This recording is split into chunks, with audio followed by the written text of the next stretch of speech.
welcome to If These Walls Could Talk.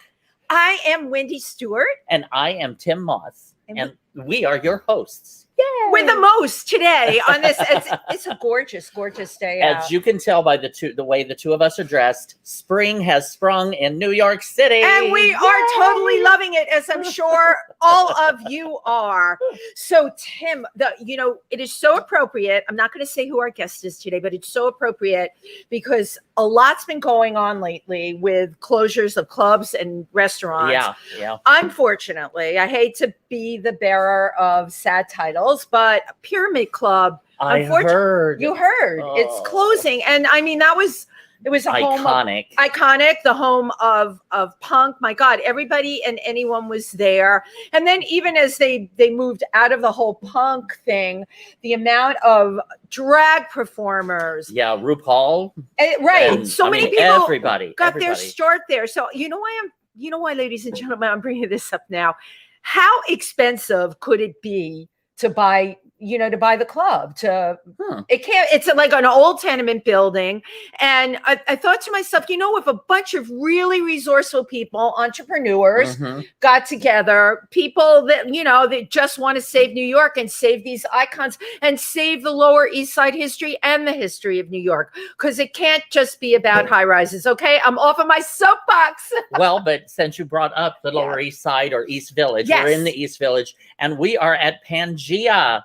That is our backdrop. We love PANGEA because they have been so supportive of the arts here in the East Village. They have a cabaret room in the back under normal circumstances, but they're slowly opening back up again. Now they have the indoor dining and so please be sure to come out and support PANGEA. And they've had live performers in the window, which is really, really great. Nothing like listening to music while you're eating. So it's all good. So we recommend PANGEA, and there is a GoFundMe that right there. Look at that. Oh my gosh. Thank you, Chauncey. Chauncey, our producer, is just incredible.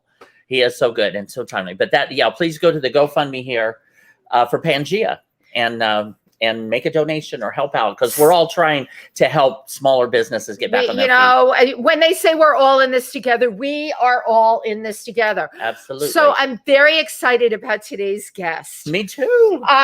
We were talking about punk. Today, we have John ROBB from the site Louder Than War. That is the coolest name. I can't wait to ask him about it. But that site deals with like all cutting edge music people, lots of them with punk backgrounds, huge in the UK, which, I was saying to Tim, the punk scene in the UK has been, and even going forward, it's just a different music scene than it is here, even though we have a lot of crossover.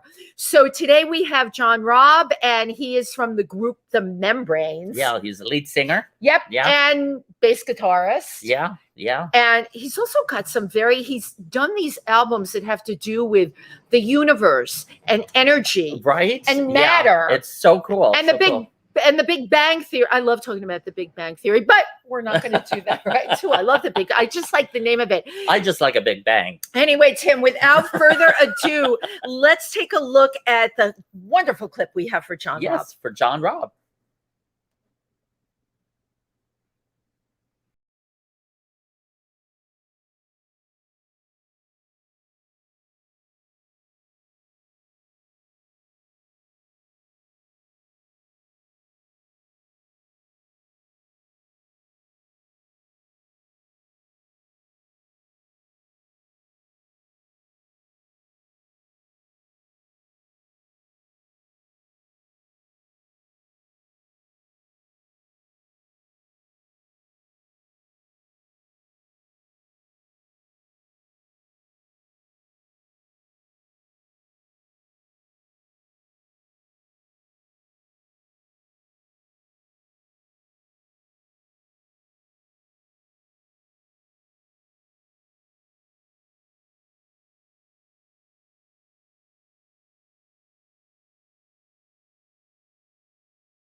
message from Tia. Oh God, he is so cool. That was really so amazing. So this is so unbelievable that this is happening. But John is coming all the way from the UK. Yes. So he's not in our studio yet. Yeah, there's time difference, so we're waiting for him to arrive. We have a time difference. So what is it? 5 hours ahead? 6 hours? 5-hour difference. So that would be, let's see, I still count on my fingers. 3 to 4, 4 to 5, 5 to 6. So it's 8 o'clock in the UK. Now, I don't know. It's the UK. People stop off and they get a drink at a pub sometimes. Exactly. It sounds, maybe met friends for dinner or something. But we are expecting him shortly. Yeah, as soon as he arrives, then we'll bring him in. We'll loop him in. As opposed to Longley. So let's talk about what's been going on in the world lately. Oh my gosh. I cannot believe how quick people are getting vaccinated now. Right. It's like every single person that we know. Last week after our show here, I left and went and got my first shot. So I've got half a Pfizer. So Tim has had, you know what the song is? Half a Pfizer is better than none.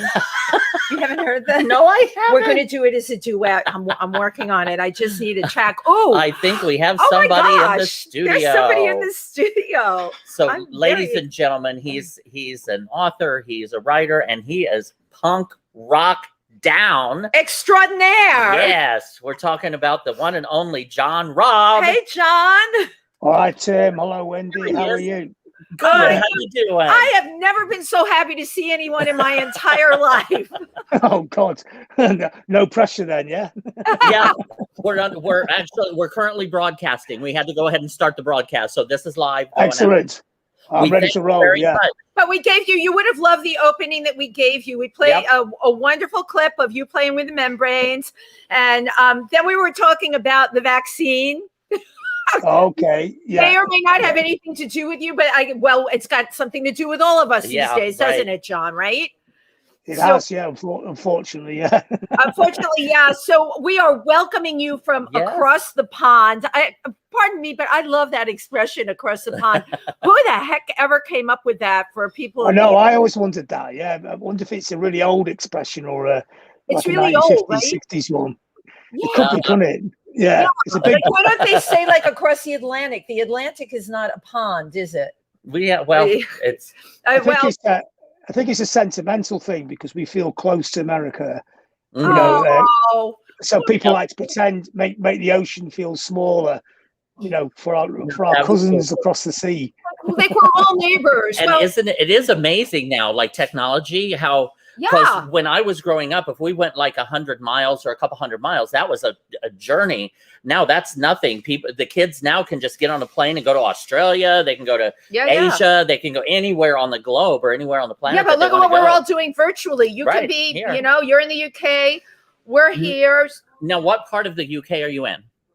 Manchester. Whereabouts are you in? That's like Manchester, England, across the Atlantic Sea. Instead of the pond, they say the Atlantic. Tim and I like to hum a few bars, but enough about us. You're our guest today. So you have quite the punk legacy, which I love and adore. We had a huge punk scene in New York, which I'm sure you know about. Johnny Rotten, the Sex Pistols.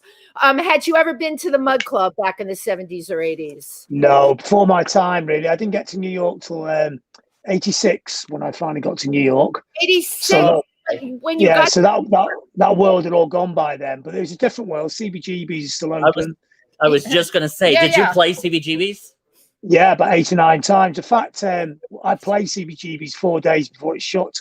So I'm one of the last people to ever play in CBGB's. Wow. Yeah. That's incredible. What year was that? I forgot when CBGB shut. That was the 90s? Yeah, but I've completely forgotten. Some we can always look it up on Wikipedia. It'll be that's another amazing thing about I totally missed that. But one of the things I got that I loved is that one of your songs was played by the Beastie Boys at Danceteria. Muscle, I think it's called. That's so cool. Yeah, it was weirdly it was DJ Mojo who played it, who's the first Beast Boys record, Egg Raid on Mojo's. It's about him, and he messaged me on Instagram the other day for the first time about 4 or 5 years, just He's going, oh God, it's doing my head in the pandemic and all that. I met him walking down the street in New York, and he just come running across the road saying, "You're in the membranes." And we're going, "Who's this crazy guy?" And he said, "I used to play your record in the dance theatre all the time." And because it's pre-internet, we had no idea. I said, "What did anybody like?" He said, "You used to go down really well." And nowadays you know about that, and you get your band out to go and play gigs in New York. On the back of that, we didn't even know. I didn't even know it ever got played there for 20 years. So it's weird when you think back to that old world was so odd. Now you think about, you'd be touring and all the gigs be written down on a piece of paper in your pocket. Yeah, right. You're right. No, but you just said it, John. The whole world is so altered now. Mm-hmm. So, I want to first, let's go back to how you formed. You're from Blackpool. Yeah, it's like the Coney Island or Atlantic City of the USA. Like, I like to say it's like the Las Vegas of England, but it's a bit more windswept. It's like is it like gambling casinos? And I love learning about this stuff. They were trying to get gambling proper casinos about 20 years ago, but then the law, you're not really allowed to have super casinos in England. They were going to change the law, but they didn't. But it was more. It's got a big version of the Eiffel Tower in it, which is called Blackpool Tower, which is a really famous building in Britain, and it's a very working class resort. It's got really bad weather. It's pretty run down, but it's kind of a cool place to come from. Really made me want to go there. Yeah. The weather's horrible. There's a beauty in that bleakness. It doesn't, when everything's too perfect, like we go to LA, it's actually quite boring. You go to the beach in LA and it's made of people like they've all been made out of complete plastic surgery. Blackpool's the opposite of that. Blackpool's battered, but it's also quite wonderful. It's real. The wind is amazing. Wind and rain is great. There's a beauty in the bleakness. And I think you appreciate that. And it doesn't have to be 75 degrees sunshine every day and everybody looks like a supermodel to be a really cool place. No, you know what you are totally Coney Island. What you're describing it's so authentic there, and to me that would be a great place for music to come out of. Mm-hmm. It kind of was, but it's all geared to holiday makers, so it's very hard for any local bands to do gigs because everything's for people to go and get drunk and fighting. So we were kind of left over. But there was an interesting little music scene there. I mean, over the years, some pretty big bands came out of Blackpool. But before me, Jethro Tull came from Blackpool. Right, and so there's all their stuff, right? Like Aqualung, those songs. They're dirty, they're gritty, they're dark, and they're wonderful. Right? They're amazing. And they sound like they came from bad weather. Yeah, right. No. Yeah, well, completely. Well, he went to my school 15 years before me. He's older than me. That's so cool. But then we went to the same school. But also, the other two people you probably heard of that came from Blackpool were the keyboard players from Soft Cell and the Pet Shop Boys, the quiet keyboard player. Yeah, and I love Pet Shop Boys and I love Soft Cell. Wow. And the weirdest thing is they both went to the same school and they were a year apart at school and they didn't even know each other. Right. It's not that big a town. It's about 200,000 people. You think if you were a quiet keyboard player, you would know the other quiet keyboard player. Right. Who became really famous. Well, I remember meeting Dave Ball from Soft Cell about 10 years ago, and I said, "Did you know, the Pet Shop Boys guy went to your school?" And he goes, "No." I go, it's on the internet. I mean, it wasn't like you both went to the same school. I think they finally got in touch with each other. What do they discuss? Do you think they discussed being the quiet one in the band or something? The quiet keyboard player.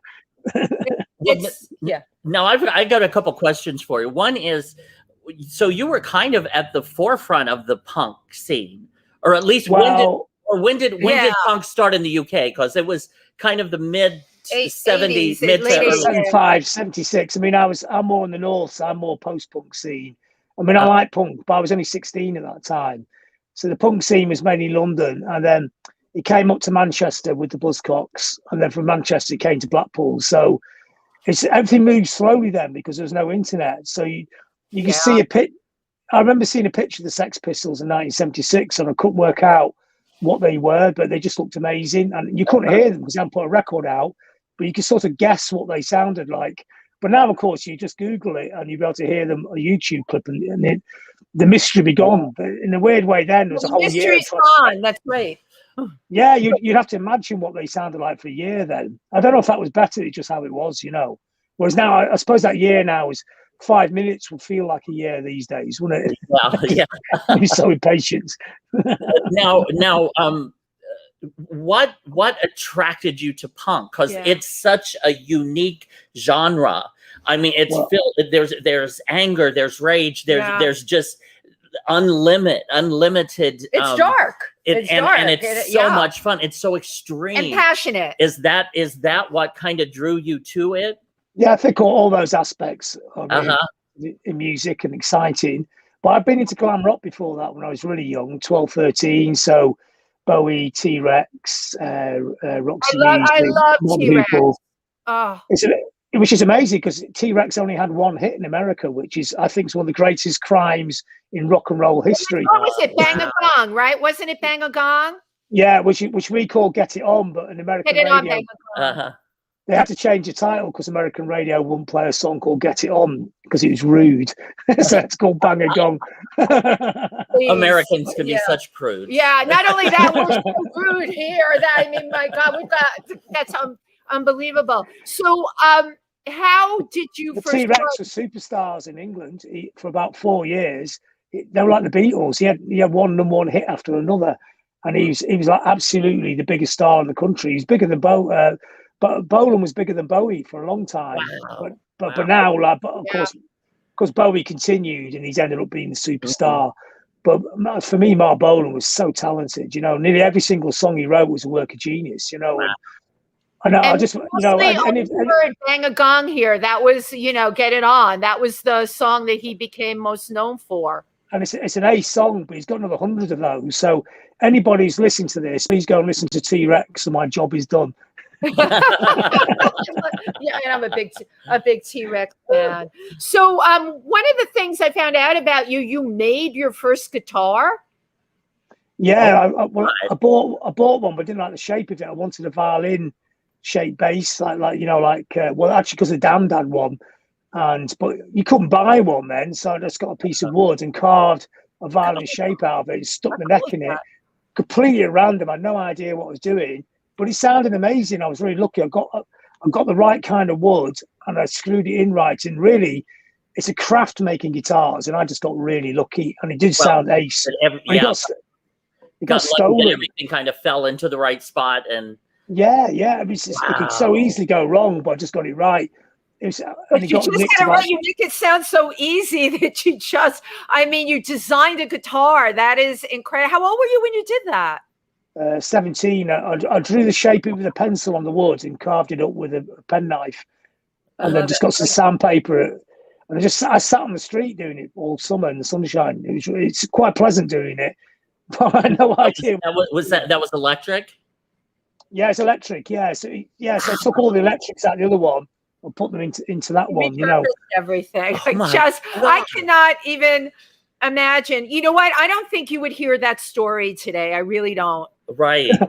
it makes me sound like I'm really practical, but I'm not. I copied all the electrics out of the other one and just screwed them back in. I had no idea what I was doing. I just wanted something that looked like that, and that was it. I love it. It's still amazing, you know, and it shows really such a unique perspective on wanting to do your thing and getting out there to do your thing. So, what was the first group that you were in? Well, it's the Membranes. It was the Membranes. Okay. 15, the drummer was 13, the guitar player was 15. We were just like little kids, you know. But punk was so exciting, and you really wanted to be involved in it.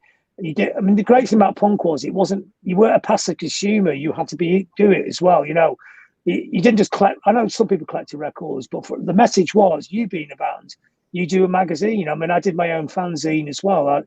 I just wrote stuff in. I never learned to write. I just wrote as I went along. That was called ROZ, right? The fanzine. ROX. Yeah, ROX. Yeah. So, and it was also, everything was self-taught. I mean, nowadays people go to music colleges, which is fine. I don't have a problem with that. But then, if you wanted to do it, you just had to go ahead and do it and work it out. I love that. We didn't know. We did our first gig. We never played chord. We didn't know what a chord was on guitar or scales. we just, all the songs are out of tune, but we didn't know what was in tune or out of tune. I think they were added to, but you didn't know. We had no idea. It just sounded right to us. And in a weird way, I still kind of do music like that. I know a few more things, but I don't know all the rules. I just make things that sound right to me. Oh, I mean, that's why I don't sell millions of records. But in the end, you're only really ever making music to entertain yourself, aren't you? But you know what, John? You've said some really incredible things. Some of your quotes, and I'm going to share these with Tim too. You can hear what the album can sound like in your head before you record it. You're making a painting. It has to be a certain way. It has to be exactly as you want it. Then you put your painting in the attic and get on with your life. And if you're lucky, in 100 years, someone might find it and like it. It's the insanity of creation. Do you think that really, from what you're telling us, it just describes your whole approach to everything? Yeah, I think so. I think a lot of people like that, really. I think some people are lucky because they make music that lots of people can relate to, which makes their lives a lot easier.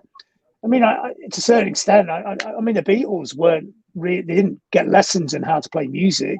They just learned it as they went along, didn't they? They made music that matched their vision, but luckily their vision matched 20 million other people's visions, whereas mine's more underground. It's just the way it is. I can't do it any other way.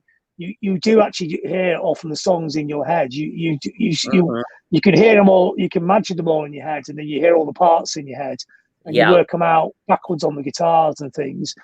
And that's just the way it is. It is like a painting. I mean, I see the music visually. You can see it as three-dimensional or as colors or whatever.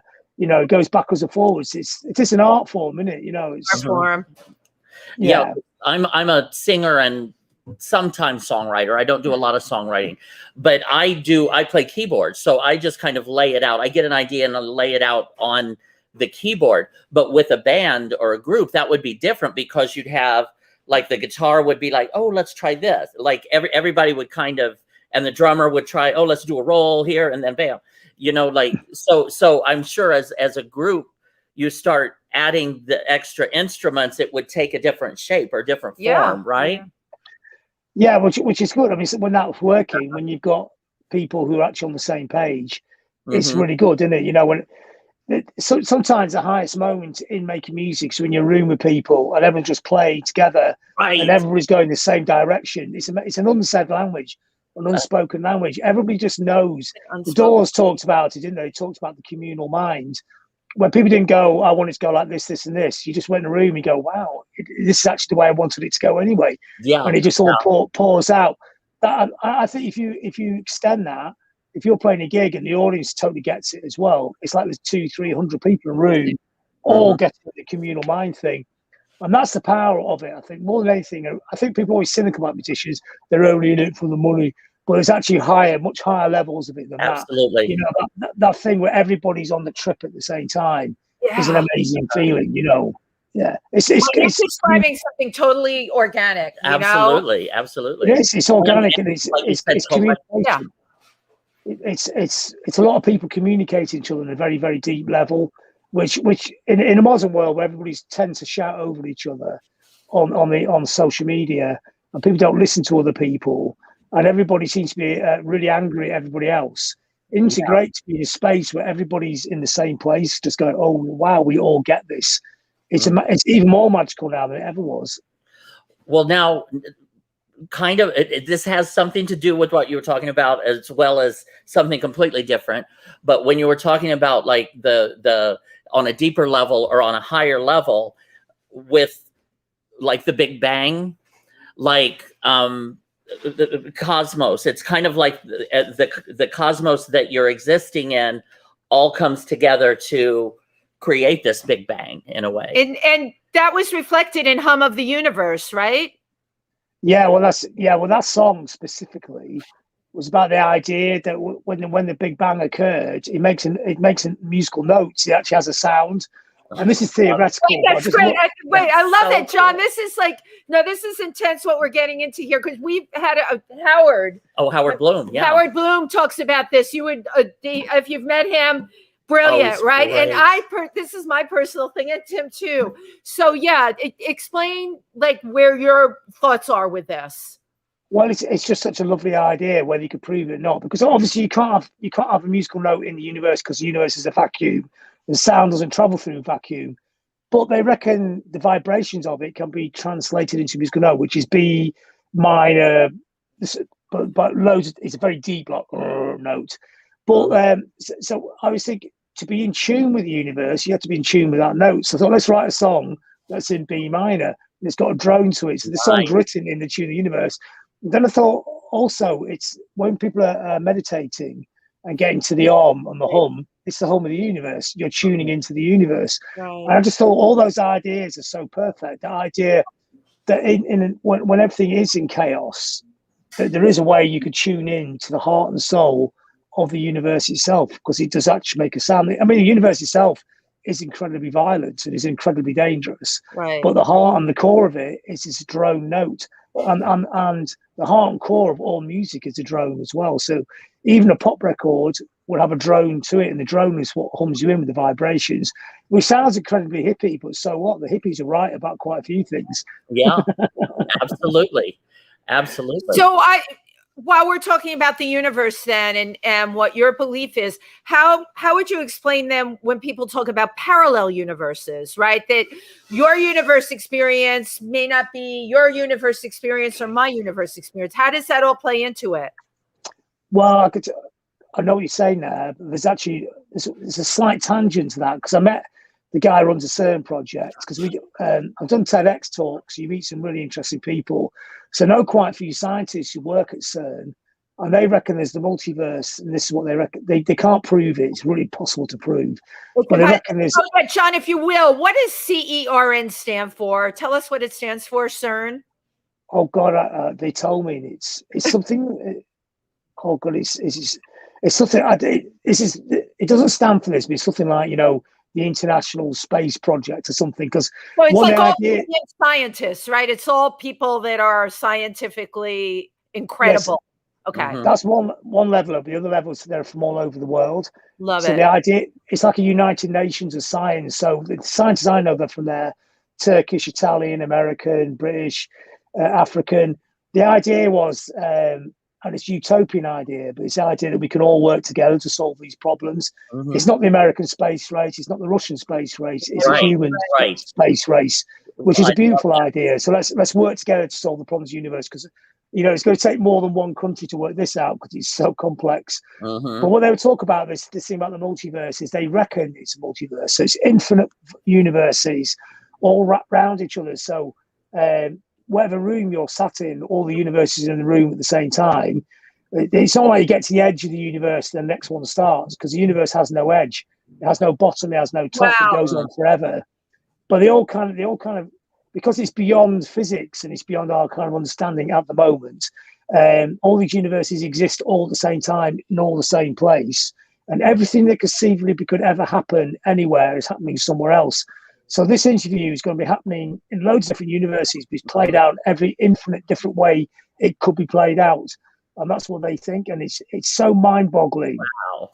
But I love that idea, because it really is mind-boggling. It's very hard to put your mind around it. Like, how you can't touch it or smell it or see it or taste it. It's completely. But that doesn't mean it doesn't exist, because like in the year, like for the Romans, okay, they would not think the United States of America would exist because they'd never been there. So they go, well, it can't exist. I've never seen it. Well, of course it existed. And at the time, it's from Native American tribes, a very complex culture, but they had no idea it was there. But it doesn't mean it wasn't there. So it's the same with the universe. Because you personally can't get your head around it, doesn't mean it doesn't happen. And that's because too often we try and understand things on our own terms. So we think everything has an edge because we sit in rooms and walls and floors and roofs. Right. So we think the universe is like that, like it's a giant room, but it's not. Like, it doesn't really have to have a bottom or a top or an edge, does it? It can be infinite, and also time doesn't really exist. And I like that idea as well. If you get to the edge of the universe, not there is an edge, but if you go way out there, the time we're talking about, and the clocks and that, they don't make any sense. They don't. They're really different time. And my favorite little simple fact is all the stars in the sky, or most of them you see up there, don't exist anymore because the lights only just got here. Yeah. And they blew up, collapsed into being like small dwarfs or black holes billions of years ago.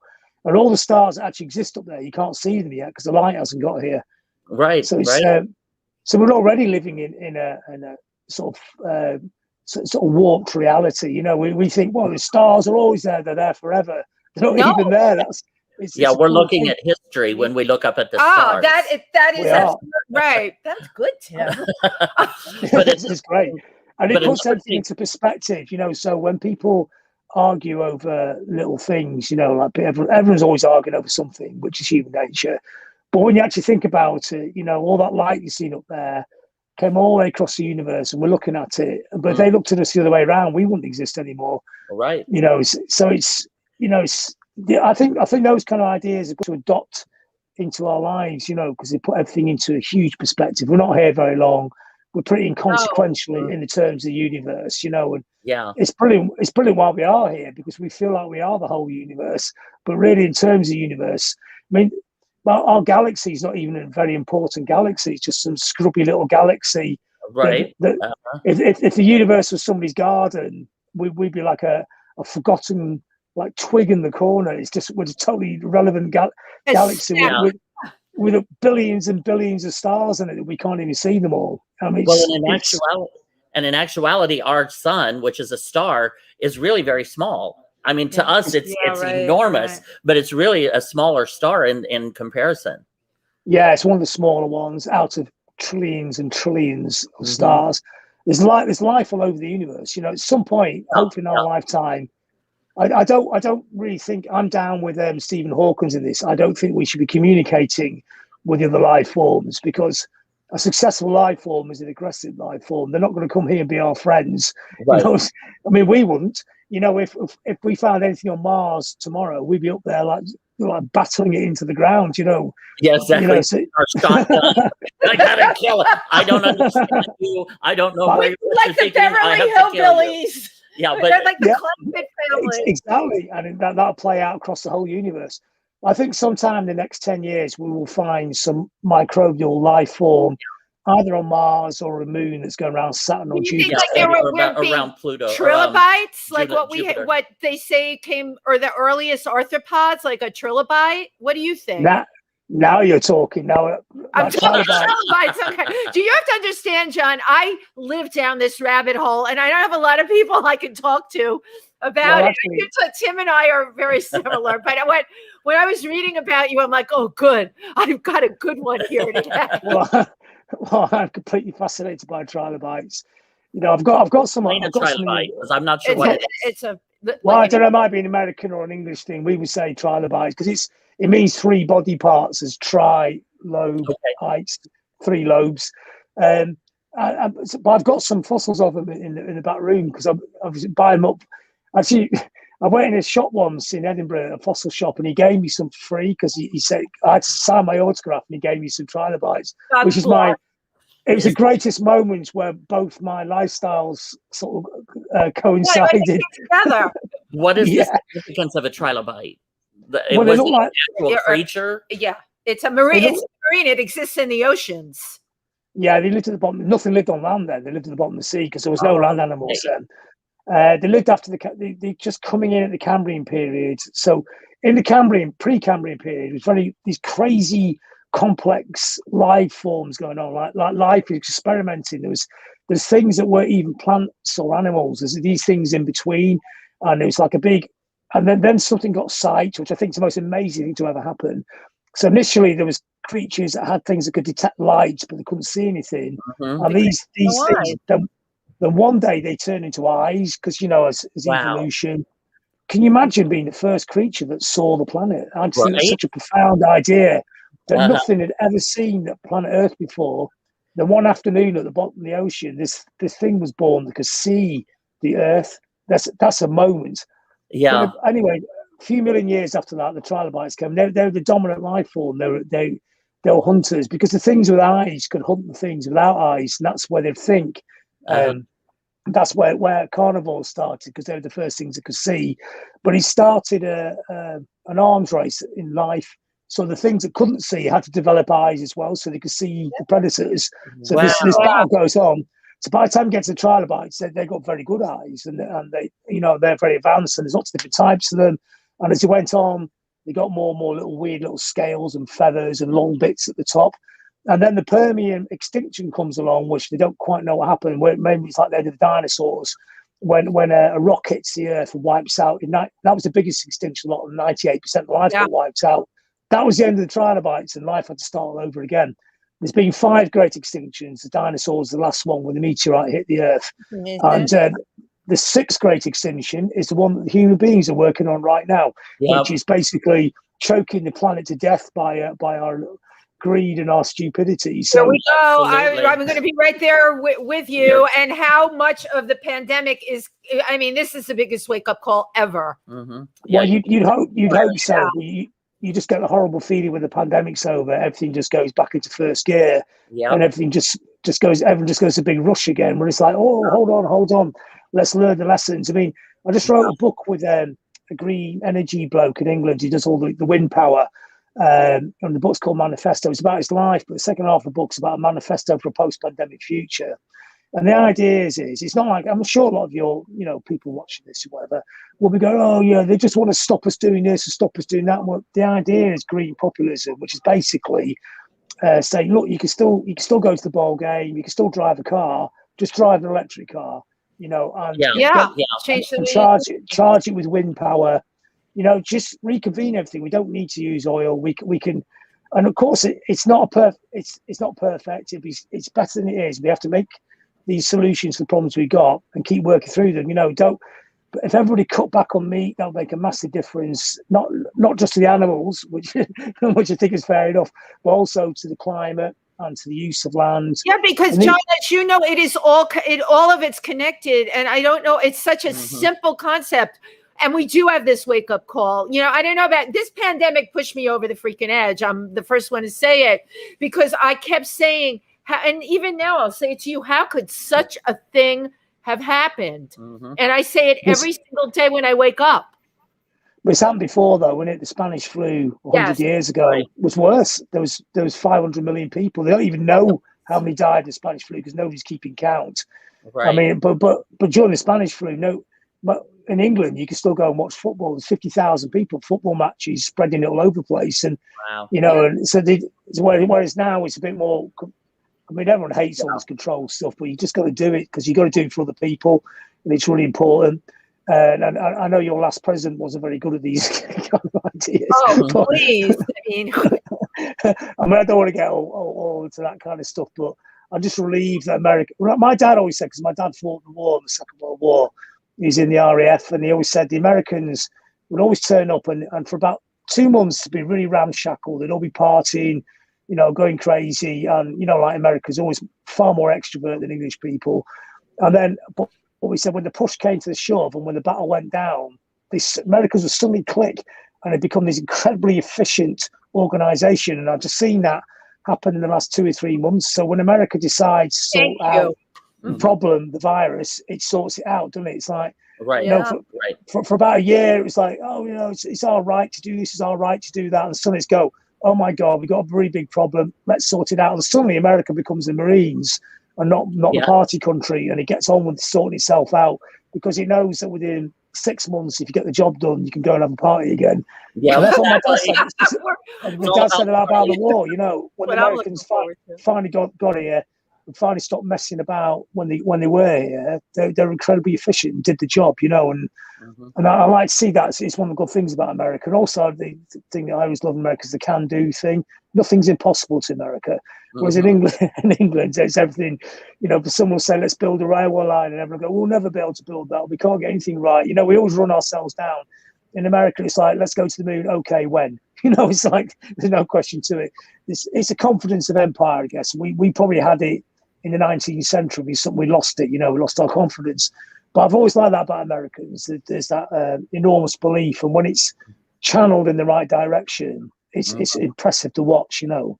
But now, John, don't you think because of technology, we're all going to start to really overlap in terms of, yes, what you're saying about America versus the UK versus Germany, yeah, we all had our cultural backgrounds and how we did things, right?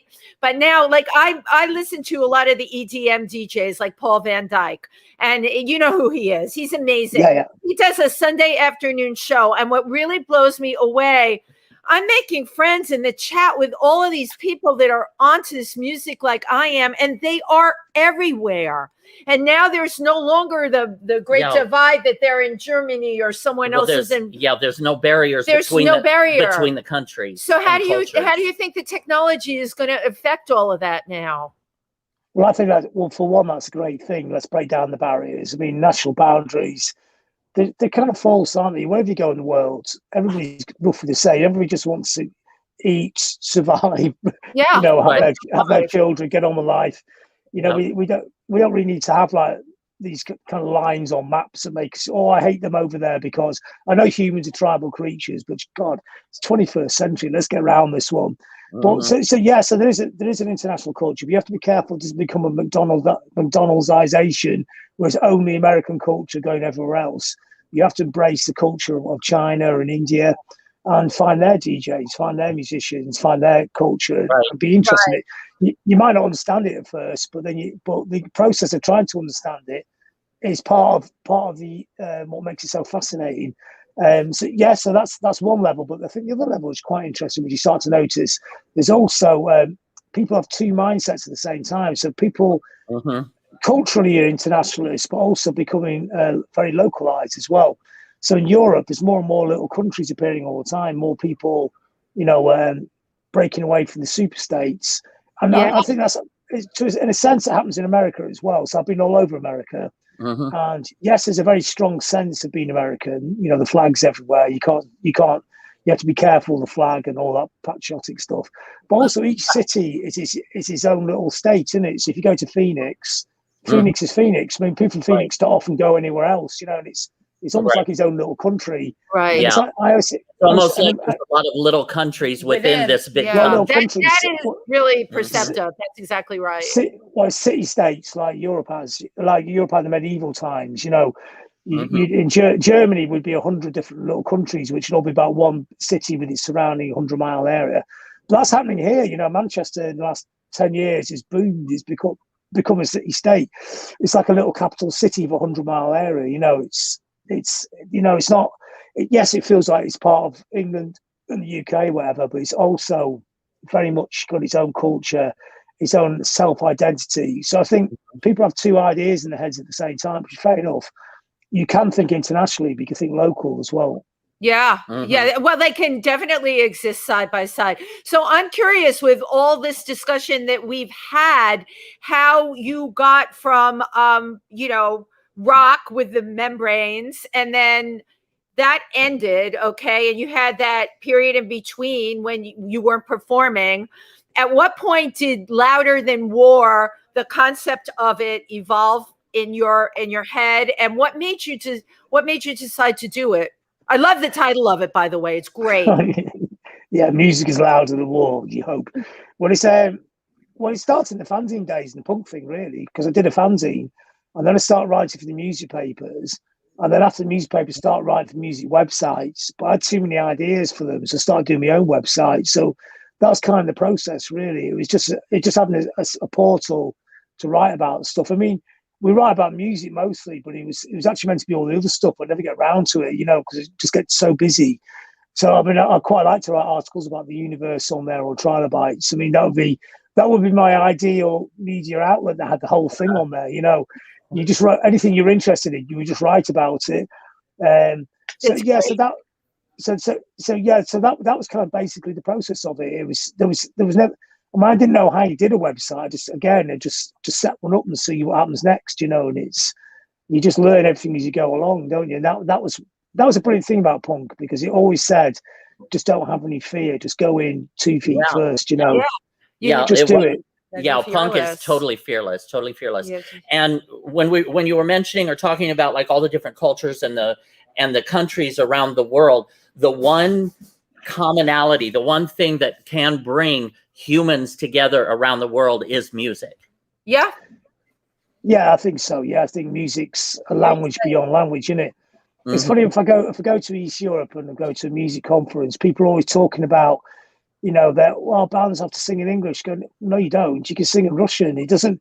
There's great bands in Russia sing Russian. You feel it. You know what they're singing about because you feel it. I mean, most Anglo-American music, I don't really understand what the words are. You can't always hear them. But so it doesn't matter if you sing in English, Russian, German, Chinese. I mean, more and more now people are singing in their own languages or mixing the two together, which I think is good as well.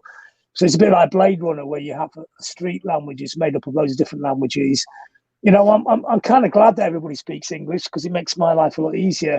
Right. Although I do know that people really are speaking American because America's a dominant culture on the planet in these times. So wherever I go in the world, people always speak English with American accent. So we speak oldie American in a sense. But you know what is really interesting? I've spent a lot of time in Africa, and it's got a gazillion dialects, right? You don't know any of them. Your ear can never pick up all of them. But if you're across from another human being and you make eye contact and you listen to the intonations, and this is not all that different than music, which is why I'm saying it, you can react and figure out what the person is trying to tell you. But you've got to be able to be sensitive to it. You've got to be able to listen and be open to it. Yeah. And be totally open to it. One thing I would like for you to touch on is North Will Rise Again. Yeah. Sounds really fascinating. Very interesting. Well, it was a live cast event that we put on a couple of weeks ago because you can't really have gigs at the moment because of the situation.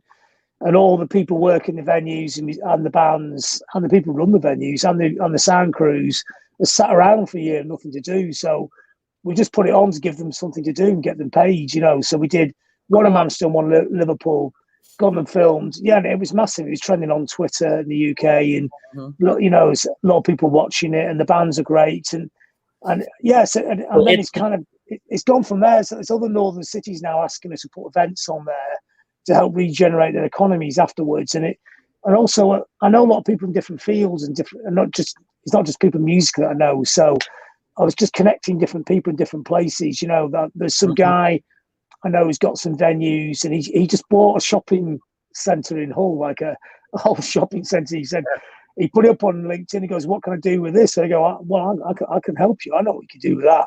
So tomorrow we're going to meet Hull Council on Zoom. It's a big city in UK, 10th big city in UK, Hull.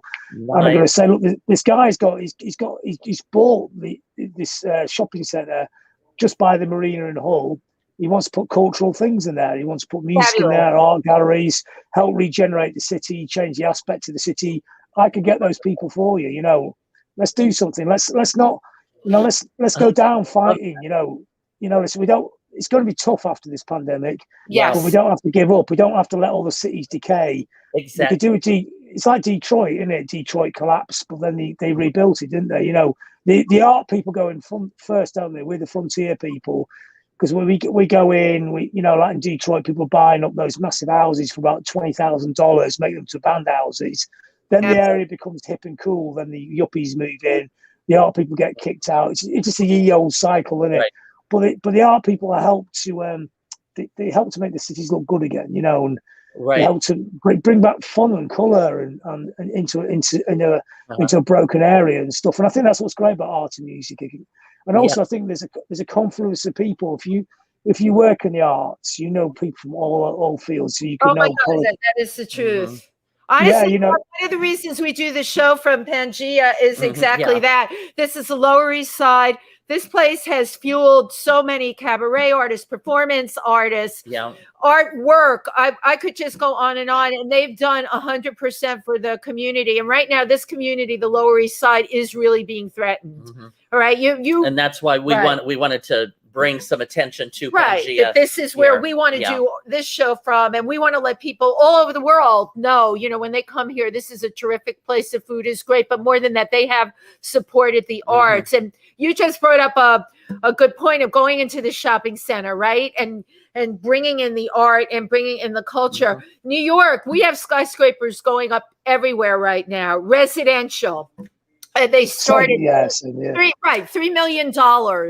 What does that say for the arts? An artist is not going to come in, and we can't have that. We just can't have that. We've got to have everything. Personally, I think after both.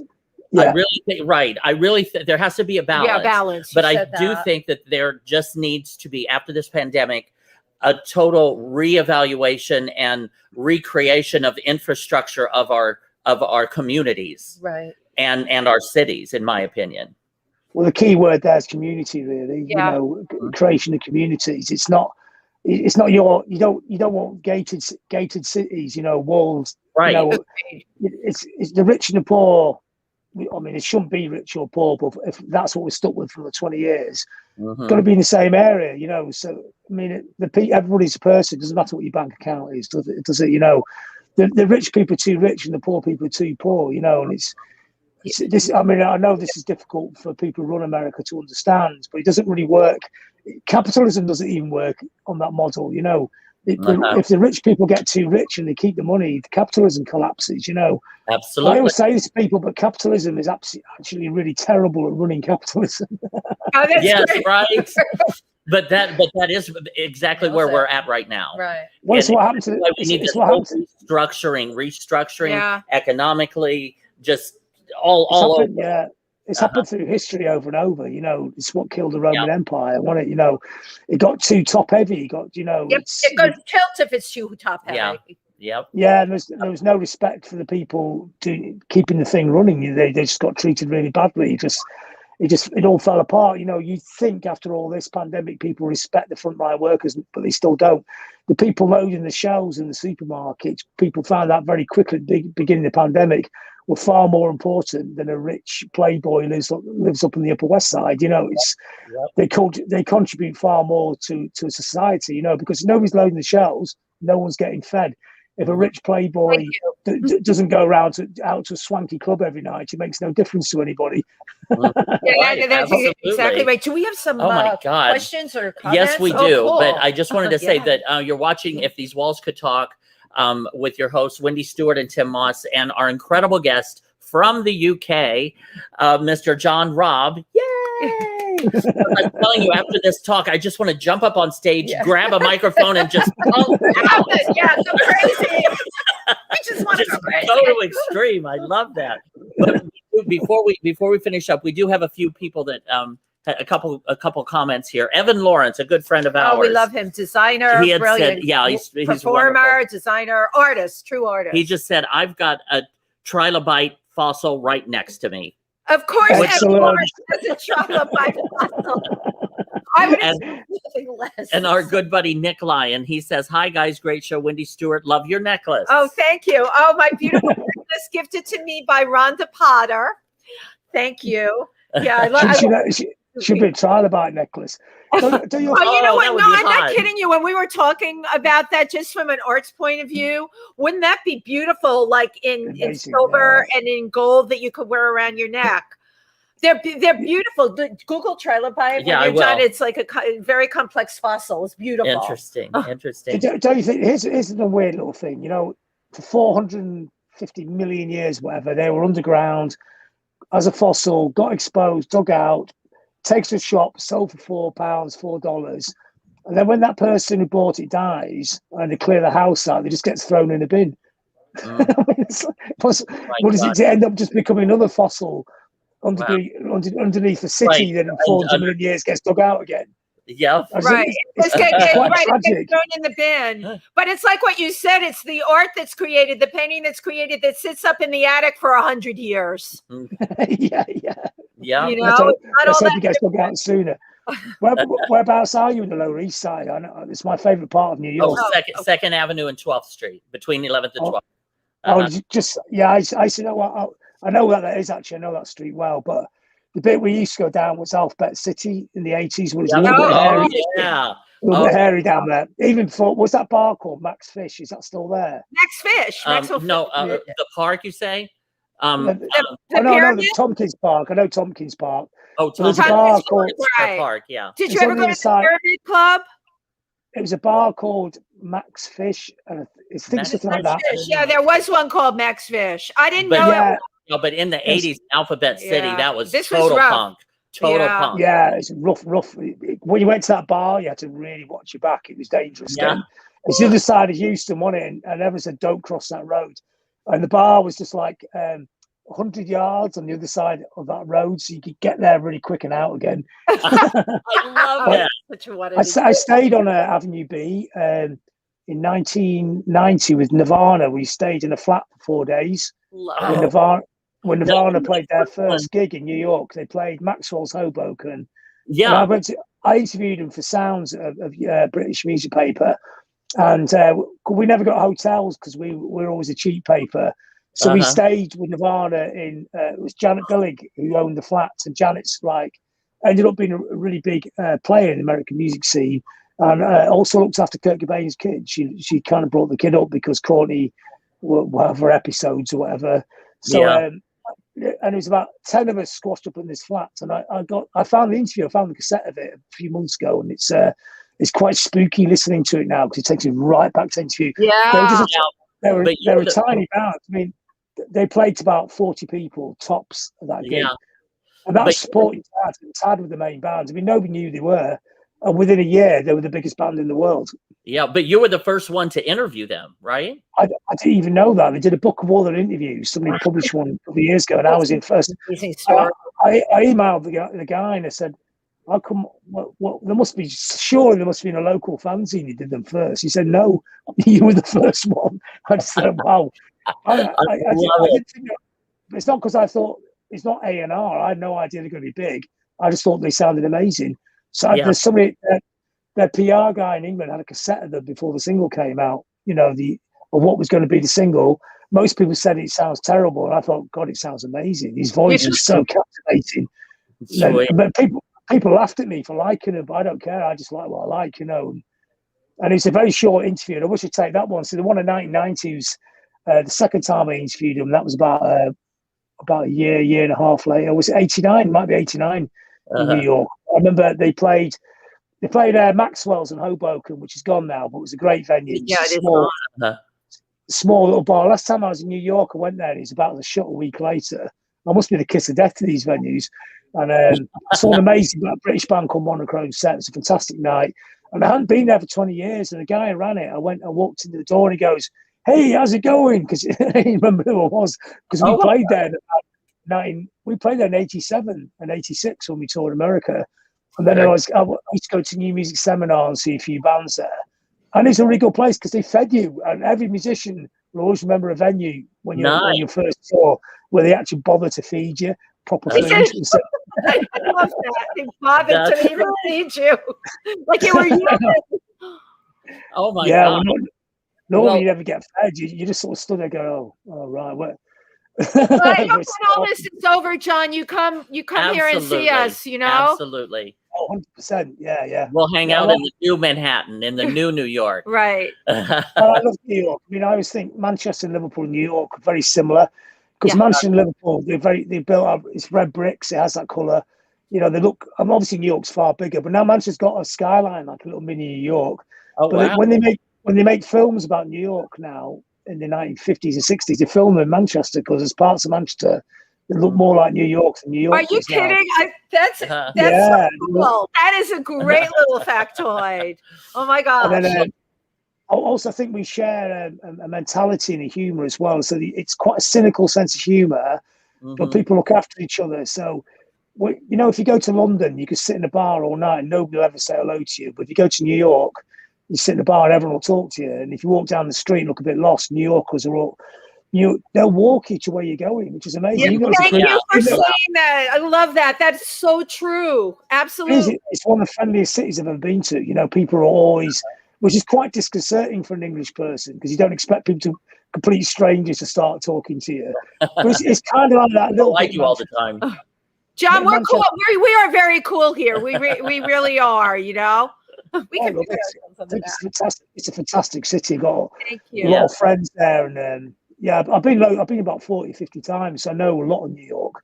Yeah. Well, John Robb, we are so grateful for you to join us here today on If These Walls Could Talk.